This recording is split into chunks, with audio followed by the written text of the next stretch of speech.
Hello everyone, welcome back to my YouTube channel VK ma'am centre. स्वागत है आप सबका आपके अपने YouTube channel VK ma'am centre में। कैसे हैं आप सब? उम्मीद है आप सब बहुत अच्छे होंगे। हम लोग इस सीरीज में एनसीईआरटी की बुक का अध्ययन कर रहे हैं जो इतिहास क्लास 6 का है। हम लोग इसके पिछले वीडियो में पार्ट पहले का अध्ययन कर चुके हैं। आज हम लोग का दूसरा पार्ट होगा।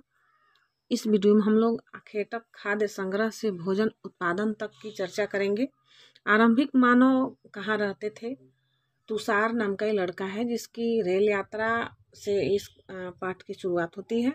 तो वह तुषार है जो अपने एक रिश्तेदार की शादी में दिल्ली से चेन्नई जा रहा था। रेल में उसे खिड़की वाली सीट मिल गई जहां से वह बाहर का नज़ारा देखने में मग्न हो गया। तेज दौड़ती रेल से उसने देखा कि पेड़ पौधे, घर, खेत खलिहान बड़ी तेजी से पीछे की ओर छूटते चले जा रहे हैं। तभी उसके चाचा ने उसके कंधे पर हाथ रखकर कहा, पता है लोगों ने मात्र 150 साल पहले रेल की यात्रा करनी शुरू की, बस तो इसके कुछ दशक बाद आई। तुषार सोचने लगा कि जब लोगों के पास आने जाने के लिए तेज रफ्तार वाली सवारियां नहीं थी तो क्या वे यात्रा ही नहीं करते थे? क्या वे अपनी सारी जिंदगी एक ही जगह पर बिता दिया करते थे? नहीं, ऐसी बात नहीं थी। आरंभिक मानव क्या करते थे हम लोग जानते। आरंभिक मानव आखिर वे इधर उधर क्यों घूमते थे? हम उन लोगों के बारे में जानते हैं जो इस उपमहाद्वीप में 20 लाख साल पहले रहा करते थे। आज हम उन्हें आखेटक खाद्य संग्राहक के नाम से जानते हैं। भोजन का इंतजाम करने की विधि के आधार पर उन्हें इस नाम से पुकारा जाता है। आमतौर पर खाने के लिए वे जंगली जानवरों का शिकार करते थे, मछलियाँ और चिड़िया पकड़ते थे, फल मूल, दाने, पेड़ पौधे, अंडे इकट्ठा किया करते थे। आखेटक खाद्य संग्राहक समुदाय के लोग एक जगह से दूसरी जगह पर घूमते रहते थे। ऐसा करने के कई कारण थे। पहला कारण यह रहा होगा कि अगर वे एक ही जगह पर ज़्यादा दिनों तक रहते तो आसपास के पौधे, फलों और जानवरों को खाकर समाप्त कर देते, इसलिए वे भोजन की तलाश में इन्हें दूसरी जगहों पर जाना पड़ता था। दूसरा कारण यह है कि जानवर अपने शिकार के लिए या फिर हिरण और मवेशी अपना चारा ढूंढने के लिए एक जगह से दूसरी जगह जाया करते होंगे, इसलिए उन जानवरों का शिकार करने वाले लोग भी उनके पीछे पीछे जाया करते होंगे। तीसरा कारण यह है कि पौधों और पेड़ों में फल फूल अलग अलग मौसम में आते हैं, इसलिए लोग उनकी तलाश में उपयुक्त मौसम के अनुसार अन्य इलाकों में घूमते होंगे। और चौथा कारण यह है कि पानी के बिना किसी भी प्राणी या पेड़ पौधों का जीवित रहना संभव नहीं होता और पानी झीलों, झरनों और नदियों में ही मिलता है। यद्यपि कई नदियों और झीलों का पानी कभी नहीं सूखता, कुछ झीलों और नदियों में पानी बारिश के बाद ही मिल पाता है, इसलिए ऐसी झीलों और नदियों के किनारे बसे लोगों को सूखे मौसम में पानी की तलाश में इधर उधर जाना पड़ता होगा। अब हम लोग जानते हैं कि पानी के बिना जीवन संभव नहीं है, इसलिए वे एक जगह से दूसरी जगह जाया करते थे। अब आरंभिक मानव के बारे में जानकारी कैसे मिलती है, इसके बारे में हम लोग जानेंगे। पुरातत्वविदों को कुछ ऐसी वस्तुएं मिली हैं जिनका निर्माण और उपयोग आखेटक खाद्य संग्राहक किया करते थे। यह संभव है कि लोगों ने अपने काम के लिए पत्थरों, लकड़ियों और हड्डियों के औजार बनाए हों। इनमें से पत्थरों के औजार आज भी बचे हैं। इनमें से कुछ औजारों का उपयोग फल फूल काटने, हड्डियां और मांस काटने तथा पेड़ों की छाल और जानवरों की खाल उतारने के लिए किया जाता था। कुछ के साथ हड्डियों या लकड़ियों के मुट्ठे लगाकर भाले और बाण जैसे हथियार बनाए जाते थे। कुछ औजारों से लकड़ियां काटी जाती थी। लकड़ियों का उपयोग ईंधन के साथ साथ झोपड़ियां और औजार बनाने के लिए किया जाता था। इस दोनों फिगर में हम देख सकते हैं कि पत्थर के औजार का उपयोग इंसान के खाने योग्य जड़ों को खोदने के लिए किया जाता था। इसमें जो यह चित्र है बाएं, इस चित्र में इस औजार से क्या करते थे कि अपने खाने के लिए जो इंसान थे जड़ों को खोदने का काम करते थे। और ये जो चित्र है इसमें जानवरों की खाल से बने वस्त्रों को सिलने के लिए इस औजार का उपयोग किया जाता था। तो ये डिफरेंस है दोनों में, हम लोग देख सकते हैं। इस मानचित्र में हम लोग देख सकते हैं कि लाल त्रिकोण वाले जो भी स्थान हैं ये पूरा स्थल है जहाँ पर आखेटक संग्राहकों के होने का प्रमाण पत्र मिला है। इसके अलावा भी और कई स्थानों पर आखेटक खाद्य संग्राहक रहते थे।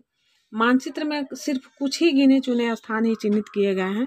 कई पुरास्थल नदियों और झीलों के किनारे पाए जाते थे। इसमें हम देख सकते हैं भीमबेटका है, उसके बाद है हुंसगी और कुरनूल की जो गुफाएं हैं। यहाँ पे क्या है कि आखेटक खाद्य संग्राहक होने के प्रमाण मिलते हैं इस फिगर के अनुसार, इस मानचित्र के अनुसार। चित्र में शैल चित्रकला को दिखाया गया है। इससे हमें क्या पता चलता है, यह शैल चित्रकला जो है यह जिन गुफाओं में लोग रहा करते थे उनमें से कुछ की दीवारों पर चित्र मिले हुए हैं। इनमें कुछ सुंदर उदाहरण जो है मध्य प्रदेश और दक्षिण उत्तर प्रदेश की गुफाओं से मिले हैं। आधुनिक मध्य भारत में जो एक गुफा है भीमबेटका, इस पुरास्थल पर गुफाएं व कंदराएं मिली हैं। लोग इन गुफाओं में इसलिए रहते थे क्योंकि यहाँ उन्हें बारिश, धूप और हवाओं से राहत मिलती थी। ये गुफाएं नर्मदा नदी के पास हैं। अब क्या आप लोग बता सकते हैं कि रहने के लिए लोगों ने यह जगह क्यों चुनी होगी? पूरा स्थल उस स्थान को कहते हैं जहाँ पे औजार, बर्तन और इमारतों जैसे वस्तुओं के अवशेष मिलते हैं। ऐसे वस्तुओं का निर्माण लोगों ने अपने काम के लिए किया था और बाद में वे उन्हें वहीं छोड़ गए। ये जमीन के ऊपर, अंदर, कभी कभी समुद्र और नदी के तल में भी पाए जाते हैं। इन पुरास्थलों के बारे में आपको अगले अध्याय में बताया जाएगा। इस मानचित्र में कुरनूल की गुफाएं दिख रही हैं। यहाँ पे राख के अवशेष पाए गए हैं। ये कुरनूल की जो गुफाएं हैं, यहाँ से राख के अवशेष पाए गए हैं। और राख के अवशेष मिलने से इसका मतलब यह है कि आरंभिक लोग आग जलाना सीख गए थे। आग का इस्तेमाल कई कार्यों के लिए किया गया होगा, जैसे कि प्रकाश के लिए, मांस भूनने के लिए और खतरनाक जानवरों को दूर भगाने के लिए आग का उपयोग ये लोग किया करते होंगे। आज के समय में हम लोग आग का उपयोग क्यों करते हैं, यह एक प्रश्न बनता है। इस पाठ में हम लोग जिस काल के बारे में पढ़ रहे हैं, पुरातत्वविदों ने उनके बड़े बड़े नाम रखे हैं। आरंभिक काल को वे पूरा पाषाण काल कहते थे। यह दो शब्दों से बना हुआ है। पूरा यानी प्राचीन और पाषाण यानी पत्थर से बना है। यानी कि इसका मतलब क्या हुआ कि यह नाम पुरास्थलों से प्राप्त पत्थर के औजारों के महत्व को बताता है। पूरा पाषाण काल 20 लाख साल पहले, 12,000 साल पहले के दौरान माना जाता है। इस काल को भी 3 भागों में विभाजित किया गया है: आरंभिक, मध्य एवं उत्तर पूरा पाषाण युग। यानी कि आरंभिक पूरा पाषाण युग, मध्य पूरा पाषाण युग और उत्तर पूरा पाषाण युग। मानव इतिहास की लगभग 99% कहानी इसी काल के दौरान घटित हुई, जिस कारण हमें पर्यावरणीय बदलाव मिलते हैं। इसे मेसोलिथ यानी कि मध्य पाषाण युग कहते हैं। जिस काल में हमें पर्यावरणीय बदलाव मिलते हैं उसे क्या कहते हैं? मेसोलिथ कहते हैं, यानी कि मध्य पाषाण युग कहते हैं। इसका समय लगभग 12,000 साल पहले से लेकर 10,000 साल पहले तक माना गया है। इस काल के पाषाण औजार आमतौर पर बहुत छोटे होते थे। इन्हें माइक्रोलिथ यानी कि लघु पाषाण कहा जाता है। इन्हें क्या कहा जाता है? माइक्रोलिथ यानी लघु पाषाण कहा जाता है। प्रायः इन औजारों में हड्डियों या लकड़ियों के मुट्ठे लगे हंसिए और आरी जैसे औजार मिलते थे। साथ साथ पूरा पाषाण युग वाले औजार भी इस दौरान बनाए जाते रहे हैं। अगले युग की शुरुआत लगभग 10,000 साल पहले से होती है। इसे नव पाषाण युग कहा जाता है। नव पाषाण का क्या मतलब होगा? हमने कुछ स्थानों के नाम दिए हैं। अगले अध्यायों में तुम्हें अनेक नाम मिलेंगे। अक्सर हम पुराने स्थानों के लिए उन नामों का प्रयोग करते हैं जो आज प्रचलित हैं, क्योंकि हमें ज्ञात नहीं है कि हम उस काल में उनके क्या नाम रहे होंगे। बदलती जलवायु। लगभग 12,000 साल पहले दुनिया की जलवायु में बड़े बदलाव आए और गर्मी बढ़ने लगी। इसके परिणाम स्वरूप कई क्षेत्रों में घास वाले मैदान बनने लगे।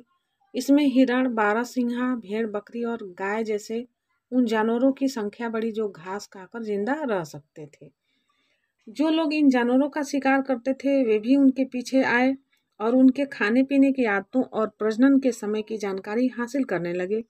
हो सकता है कि तब लोग उन जानवरों को पकड़कर अपनी जरूरत के अनुसार पालने की बात सोचने लगे हो। साथ ही इस काल में मछली भी भोजन का महत्वपूर्ण स्रोत बन गया था।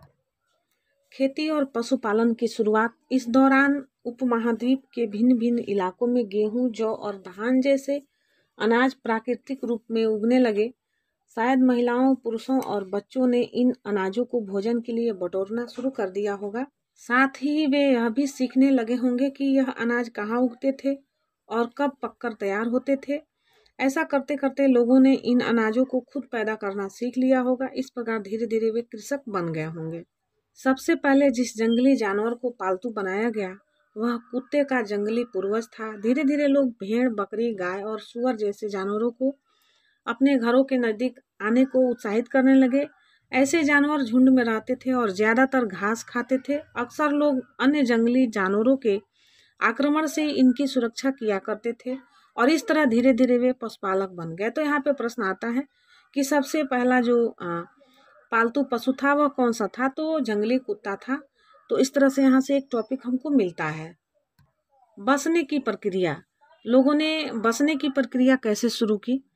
लोगों द्वारा पेड़ पौधे उगाने और जंतुओं या जानवरों की देखभाल करने को बसने की प्रक्रिया का नाम दिया गया है। अपनाए गए पौधे तथा जानवर अक्सर जंगली पौधे तथा जानवरों से भिन्न होते थे। इनकी वजह यह है कि बसने की प्रक्रिया की दिशा में अपनाए गए पौधों या जानवरों को लोग चयन करते थे। उदाहरण के तौर पर लोग उन्हीं पौधों तथा जानवरों का चयन करते थे जिनके बीमार होने की संभावना कम हो रही हो या नहीं हो। लोग इन्हीं पौधों को चुनते हैं जिनसे बड़े दाने वाले अनाज पैदा होते हैं। साथ ही उनकी मजबूत डंठलें अनाज के पके दानों के भार को संभाल सकें। ऐसे पौधों के बीजों को संभाल कर रखा जाता है ताकि फिर से उगने के लिए उसके गुण सुरक्षित रह। उन्हीं जानवरों को आगे प्रजनन के लिए चुना जाता है जो आमतौर पर अहिंसक होते हैं। इसलिए हम देखते हैं कि पाले गए जानवर तथा कृषि के लिए अपनाए गए पौधे जंगली जानवरों तथा पौधों से धीरे धीरे भिन्न होते गए। मिसाल के तौर पर जंगली जानवरों की तुलना में पालतू जानवरों के दांत और सींग छोटे होते हैं। इस चित्र में आप लोग देख सकते हैं। इसमें जंगली सुअर का और पालतू सुअर का दांत का चित्र है। इसमें तुलना आप लोग कर सकते हैं। बसने की प्रक्रिया पूरी दुनिया में धीरे धीरे चलती रही। यह करीब 12,000 साल पहले शुरू हुई। वास्तव में आज हम जो भोजन करते हैं वे इसी बसने की प्रक्रिया की वजह से है। कृषि के लिए अपनाई गई सबसे प्राचीन फसलों में गेहूं तथा जौ आते हैं। इसी तरह सबसे पहले पालतू बनाए गए जानवरों में कुत्ते के बाद भेड़, बकरी आते हैं। यहाँ पे हमको दो टॉपिक मिलते हैं कि सबसे पहले पालतू जानवर जो था वह कुत्ता था और सबसे पहले जो उपजाई गई जो फसल थी, अपनाई गई, वह कौन सी थी? गेहूं और जौ था। उसके बाद पालतू जानवरों के अंतर्गत सबसे पहले जो अपनाया गया जिस जानवर को उसका नाम है कुत्ता और उसके बाद भेड़ और बकरी को अपनाया गया। एक नवीन जीवन शैली। तुम किसी पौधे के बीजों को बोकर देखो, तुम पाओगे कि उसे विकसित होने में कुछ वक्त लगता है। इसमें कुछ दिन, महीने तथा फिर कुछ साल तक लग जाते हैं।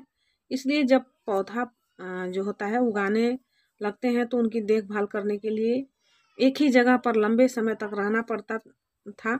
बीज बोने से लेकर फसलों के पकने तक पौधों की सिंचाई करने, खरपतवार हटाने, जानवरों और चिड़ियों से उनकी सुरक्षा करने जैसे बहुत से काम शामिल थे। कटाई के बाद अनाज का उपयोग बहुत संभाल कर करना पड़ता था। अनाज को भोजन और बीज दोनों ही रूपों में बचा कर रखना आवश्यक था। इसलिए लोगों ने उसके भंडारण की बात सोचनी पड़ी। बहुत से इलाकों में लोगों ने मिट्टी के बड़े बड़े बर्तन बनाए, टोकरियां बुनी या फिर जमीन में गड्ढा खोदा। क्या तुम्हें लगता है कि शिकारी या भोजन संग्रह करने वाले बर्तन बनाते और उनका उपयोग करते होंगे? अपने जवाब का कारण बताइए। जानवर चलते फिरते खाद्य भंडार। जानवर बच्चे देते हैं जिससे उनकी संख्या बढ़ती है। अगर जानवरों की देखभाल की जाए तो उनकी संख्या तो बढ़ती ही है, साथ ही उनसे दूध भी प्राप्त हो सकता है और भोजन का एक अच्छा स्रोत है। यही नहीं जानवरों से हमें मांस भी मिलता है। दूसरे शब्दों में पशुपालन भोजन के भंडारण का एक तरीका है। भोजन के अतिरिक्त जानवरों से और क्या क्या मिल सकता है? इस मानचित्र में जो नीले वर्ग वाले जो जगह दिख रहे हैं जैसे बुर्ज होम है, मेहरगढ़ है, महागढ़ है, कोंडिलवा है, चिरौंद है, दाउजली हेडिंग, उसके बाद से हल्लूर है और पयमपल्ली है। तो यहाँ पे पुरातत्वविदों को शुरुआती कृषकों और पशुपालकों के होने के साक्ष्य मिले हैं। ये पूरे उपमहाद्वीप में पाए गए हैं। इनमें सबसे महत्वपूर्ण पश्चिमोत्तर क्षेत्र में है, आधुनिक कश्मीर में और पूर्वी तथा दक्षिण भारत में पाए गए हैं। वास्तव में निर्दिष्ट स्थान कृषकों और पशुपालकों की बस्तियां थी या नहीं, इसे जांचने के लिए वैज्ञानिक खुदाई में मिले पौधों और पशुओं की हड्डियों के नमूनों का अध्ययन करते हैं। इनमें से सबसे रोचक जले हुए अनाज के दानों के अवशेष हैं। ऐसा लगता है कि ये गलती से या फिर जानबूझकर जलाए गए होंगे। वैज्ञानिक इन अनाज के दानों की पहचान कर सकते हैं। इस तरह हमें पता चलता है कि उस उपमहाद्वीप के विभिन्न भागों में बहुत सारी फसलें उगाई जाती रही होंगी। वैज्ञानिक विभिन्न जानवरों की हड्डियों को भी पहचान कर सकते हैं। अस्थायी जीवन की ओर पुरातत्वविदों को कुछ पुरास्थलों पर झोपड़ियां और घरों के निशान मिले हैं, जैसे कि बुर्ज होम। यह वर्तमान कश्मीर में है। यहाँ के लोग गड्ढे के नीचे घर बनाते थे, जिन्हें गर्तवास कहा गया है। इनमें उतरने के लिए सीढ़ियां होती थी। इनसे उन्हें ठंड के मौसम में सुरक्षा मिलती रही होगी। पुरातत्वविदों को झोपड़ियों के अंदर और बाहर दोनों ही स्थानों पर आग जलाने की जगह मिली है। ऐसा लगता है कि लोग मौसम के अनुसार घर के अंदर या बाहर खाना पकाते होंगे। इस चित्र में नवपाषाण युग के कुछ उपकरण दर्शाए गए हैं। बहुत सारी जगहों से पत्थर के औजार भी मिले हैं। इनमें से कई ऐसे हैं जो पुरापाषाण युगीन उपकरणों से भिन्न हैं, इसलिए इन्हें नवपाषाण युग का माना गया है। इनमें से वे औजार भी हैं जिनकी धार और अधिक पैना करने के लिए उन पर पालिश चढ़ाई जाती थी। ओखली और मूसल का प्रयोग अनाज तथा वनस्पतियों से प्राप्त अन्य चीजों को पीसने के लिए किया जाता था। आज हजारों साल बाद भी ओखली और मूसल का प्रयोग अनाज पीसने के लिए किया जाता है। इसी तरह प्राचीन प्रस्तर युगीन औजारों का निर्माण और प्रयोग लगातार होता रहा।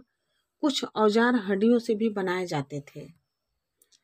नवपाषाण युग के पुरास्थलों से कई प्रकार के मिट्टी के बर्तन भी मिले हैं। कभी कभी इन पर अलंकरण भी किया जाता था। बर्तनों का उपयोग चीजों को रखने के लिए किया जाता था। धीरे धीरे लोग बर्तनों का प्रयोग खाना बनाने के लिए करने लगे। चावल, गेहूं तथा दलहन जैसे अनाज अब आहार का महत्वपूर्ण हिस्सा बन गए थे। इसके साथ साथ अब लोग कपड़े भी बुनने लगे। इसके लिए कपास जैसे आवश्यक पौधे उगाए जा सकते थे। आप लोग इस पात्र को देख सकते हैं, कल्पना कर सकते हैं कि इस पात्र में क्या रखा जाता होगा। क्या वे परिवर्तन हर जगह एक साथ ही आ गए होंगे? ऐसी बात नहीं है।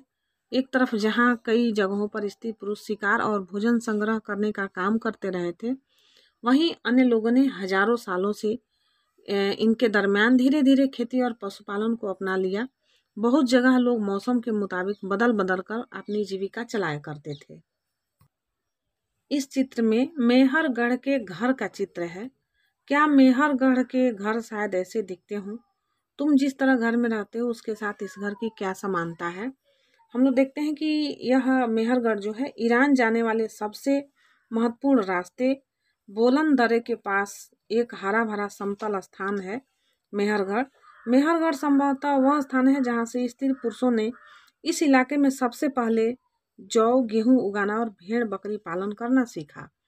यहाँ विभिन्न प्रकार के जानवरों की हड्डियां मिली। इनमें हिरण तथा सुअर और जंगली जानवरों तथा भेड़ और बकरियों की हड्डियां हैं। मेहरगढ़ में इसके अलावा चौकोर तथा आयताकार घरों के अवशेष भी मिले हैं। प्रत्येक घर में 4 या उससे ज़्यादा कमरे हैं। उनमें से कुछ संभवतः भंडारण के काम आते होंगे। मृत्यु के बाद सामान्यतः मृतक के सगे संबंधी उसके प्रति सम्मान जताते हैं। लोगों की आस्था है कि मृत्यु के बाद भी जीवित होता है, इसलिए कब्रों में मृतकों के साथ कुछ सामान भी रखे जाते थे। मेहरगढ़ में कई ऐसे कब्रें मिली हैं जिसको हम लोग चित्र में देख सकते हैं। एक कब्र में एक मृतक के साथ एक बकरी को भी दफनाया गया था। संभवतः इसे परलोक में मृतक के खाने के लिए रखा गया होगा। फ्रांस की एक गुफा में की गई चित्रकारी को हम लोग देख सकते हैं। इस पुरास्थल की खोज लगभग 100 साल पहले 4 स्कूली छात्रों ने की थी। इस तरह के चित्र लगभग 20,000 साल पहले से लेके 10,000 साल पहले के बीच बनाए गए होंगे। इनमें कई जानवरों के चित्र हैं। इनमें जंगली घोड़े, गाय, भैंस, गैंडा, रेनडियर, बारहसिंघा और सुअरों को गहरे चमकीले रंगों से चित्रित किया गया है। इन रंगों को लौह अयस्क और चारकोल जैसे खनिज पदार्थों से बनाया जाता था। यह संभव है कि इन चित्रों को उत्सवों के अवसर पर बनाया जाता था या फिर उन्हें शिकारियों द्वारा शिकार पर निकलने से पहले कुछ अनुष्ठानों के लिए बनाया गया होगा। एक नवपाषाणिक पुरा स्थल एटलस में तुर्की नामक स्थान है। नवपाषाण युग के सबसे प्रसिद्ध पुरास्थलों में से एक चताल युग तुर्की में है। चताल युग जो एक पुरास्थल है जो कहाँ पे है, तुर्की में है। यहाँ दूर दराज स्थानों से कई चीज़ें लाई जाती थी और उनका उपयोग किया जाता था, जैसे सीरिया से लाया गया चकमक पत्थर, लाल सागर की कौड़ियाँ तथा भूमध्य सागर की सीपियाँ। ध्यान रहे कि इस समय तक पहिए वाले वाहन का विकास नहीं हुआ था। लोग सामान खुद या जानवरों की पीठ पर लाद कर लेके जाया करते थे। हम लोग कुछ तिथियों को रिवाइज करते हैं। मध्य पाषाण युग 12,000 साल से लेकर 10,000 साल पहले तक। बसने की प्रक्रिया का प्रारंभ 12,000 साल पहले। नवपाषाण युग का प्रारंभ 10,000 साल पहले। मेहरगढ़ में बस्ती का प्रारंभ लगभग 8,000 साल पहले। तो इस तरह से हम लोगों ने महत्वपूर्ण बिंदुओं को जाना। उम्मीद है आप लोगों को वीडियो पसंद आया होगा। वीडियो पसंद आता है तो हमारे चैनल को सब्सक्राइब करिए, वीडियो को लाइक से और कमेंट अवश्य करिए। मिलते हैं हम लोग अगली वीडियो में। Thanks for watching this video. जय हिंद, वंदे मातरम।